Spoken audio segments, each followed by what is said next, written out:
I want to be a father. फिल्मी language में बात किया ना तो एक कान के नीचे बजा के दूंगा. What's wrong with your father? प्यार से बात कर तो समझ में नहीं आता उसको. Is dumb or what? It's the best father in the world. So, okay. Of us all, it's my father. कंदी कंदी गालियां दूंगा.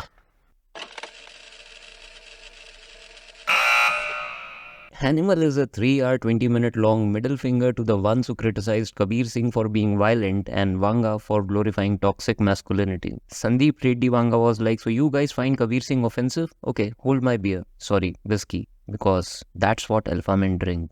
And wine is a big no because that's for women. I'm not saying it. Ranbir Kapoor's character said it. Not in your face kind of way, but yeah, that was the implication. He also implied only puny men trim their bushy groin. Alpha men walk with braids between their legs. I mean, come on Sandeep, stop justifying your unhygienic practices. One of my friends used to believe that and he got a bacterial infection. Well, coming back to the topic, Animal is Sandeep Reddy Vanga's self-indulgence on steroids. And the blockbuster it is turning out to be, he must be ego-tripping already. The man edited the film himself and it shows how much this narcissistic genius was in love with his work. The film drags on forever in the second half and not a single fuck was given in the editing room.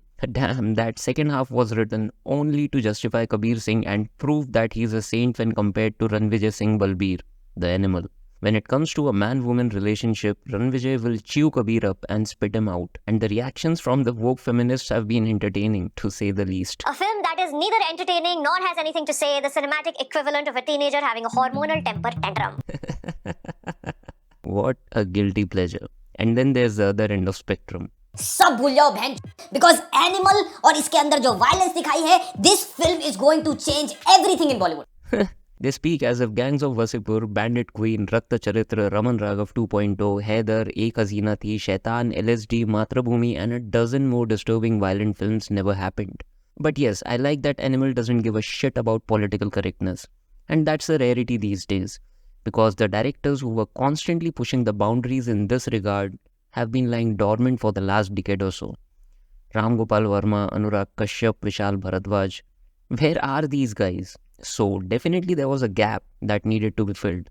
The last time I saw something politically incorrect in a movie was in KGF Chapter 2, when Rocky said he needs a babe for his entertainment and then he abducts and imprisons his love interest. That scene raised a few eyebrows. So yeah, fuck political correctness and package it into a mass entertainer. Something that even the likes of Anurag Kashyap couldn't do during their peak. I mean, Shahid Kapoor was not introduced as a superstar, rocking star, rebel star, wannabe star or unfortunate star while marketing Kamine or Haider. And for those who think Animal isn't a mass entertainer, wait for this film to make enough money. 2 years down the line, every fucking film will look like Animal. I mean, at the time KGF released, no way it could have been categorized as a mass entertainer. 2018 was the year in which Sanju, Padmavat, Simmba and Badhai were the top grossers. And fast forward to 2022 and 23, KGF 2, RRR, Vikram, Kantara, Pathan, Leo, Jawan, Tiger 3 and now Animal. Violence, violence, violence. These are the current mass entertainers and Animal is pushing the boundaries even further.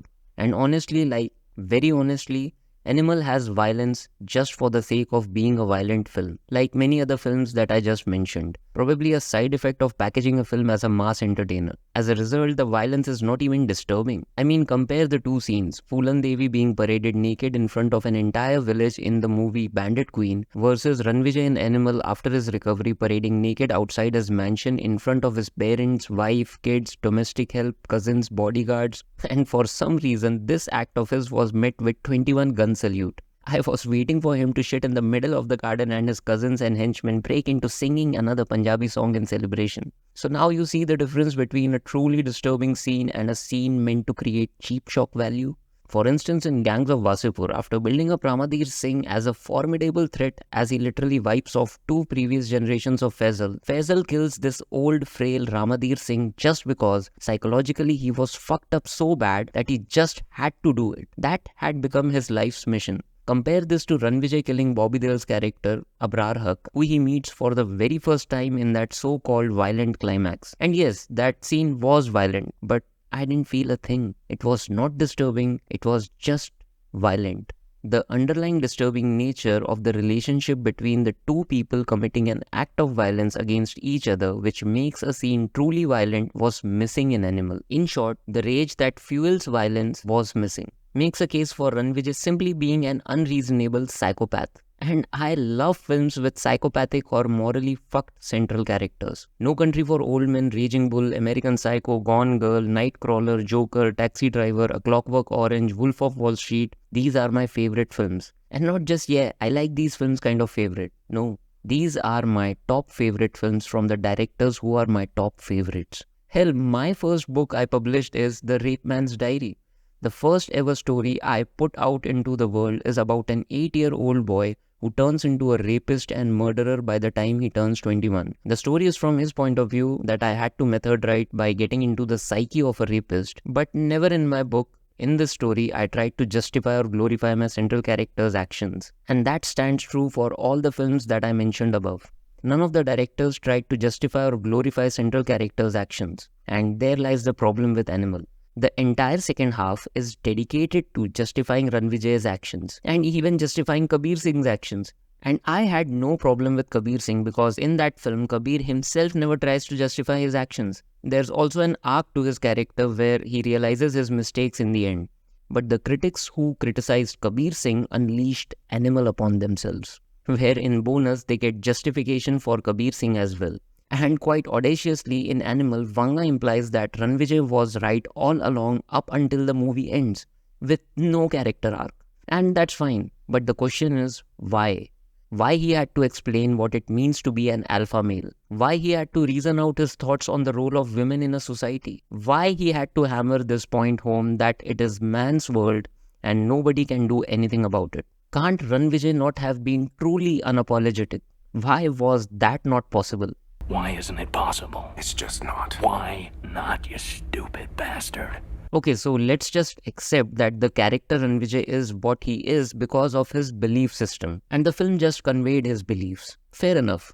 But then what about the opposing belief system that builds the theme of the film? In this man's world, the only way to solve every problem is by acting like a violent animal. Let's assume this is the thematic statement, but the theme of the film only works if there are strong characters and impactful events that are there to prove otherwise. Like in this film, being animal is not the only way. Maybe there could have been a strong character to prove this case point, or an event that proves that there's also another way of getting things done. Or maybe Ranvijay realizes in the end that he was wrong. His recklessness has cost him dearly, like in Kabir Singh or Wolf of Wall Street. But perhaps he's the kind of adamant person who has really strong beliefs. Then show the reason behind those beliefs. There has to be that level of suffering he had gone through that shaped him into this rigid asshole. Take for example Taxi Driver or Joker. These two central characters had suffered immeasurably. The films even address that these men are mentally unstable with violent past, and these men are beyond the point of transforming back. In fact, the audience watches them gradually turning into psychopaths. What has Ranvijay in Animal suffered from? He's just a fucking neglected son. That's it. All the resources in the world are at his disposal. He is rich as fuck. He has a loving mother, sisters, wife and kids. I mean, there was no solid reason to justify his character or his actions. And don't give me that father-son bond carved in blood shit. Father-son relationship in Udaan, Sarkar or Tare Zameen Par are great examples of fucked up father-son bond. You instantly buy the conflict and tension between the characters, and mind you, these three examples come from very different genres. In Animal, you don't even feel that Anil Kapoor's character is villainous to that extent. The man is ambitious, stressed out, and doesn't have time for the family. But isn't that a common thing? Does that give license to kids of ambitious men to turn into fuck-ups that Ranvijay was in the film? Absolutely not. Although brilliantly acted by Ranbir Kapoor and Anil Kapoor, but that dynamic was hollow and exaggerated beyond being believable. The only reason I could think of to justify Ranvijay's actions is that he's mentally sick, but the movie doesn't even addresses it or accepts it. So to summarize, the movie with such a violent character must either have equally strong characters and events to put up a counter argument to the thematic statement, or the character itself goes through a character arc where it realizes that maybe his or her ways were wrong, or the character had gone through immeasurable sufferings to justify his actions, or The film itself never tries to justify its character. It could have been an unadulterated fun gore fest, like it was until the midway. I thoroughly enjoyed the first half of Animal. Yes, I did. And anybody who says otherwise is either lying or had no idea about its genre and went in to watch this film clueless. But then, the second half was all about Sandeep Reddy Vanga being a pussy and justifying his central character, literally exposing his own insecurities and defending his personal beliefs on men's role in the society. And to some extent he's right, but this stands true only for the world he created in Animal. The moment you turn any world into a lawless land, it becomes a man's world. Take for example Mad Max or John Wick. Similarly, the world in Animal is lawless. No act of violence has any repercussions, as if law, police, judiciary system doesn't exist. Okay, fair enough. Perhaps Animal's world is a different world than ours, just like John Wick universe. And yet, John Wick had believable badass female characters such as Akira, Sophia, Ares, Miss Perkins, and there are more. And of course, the most badass character in the lawless world of Mad Max Fury Road is Furiosa. I mean, the character is getting her own film. But still, this is Vanga's world.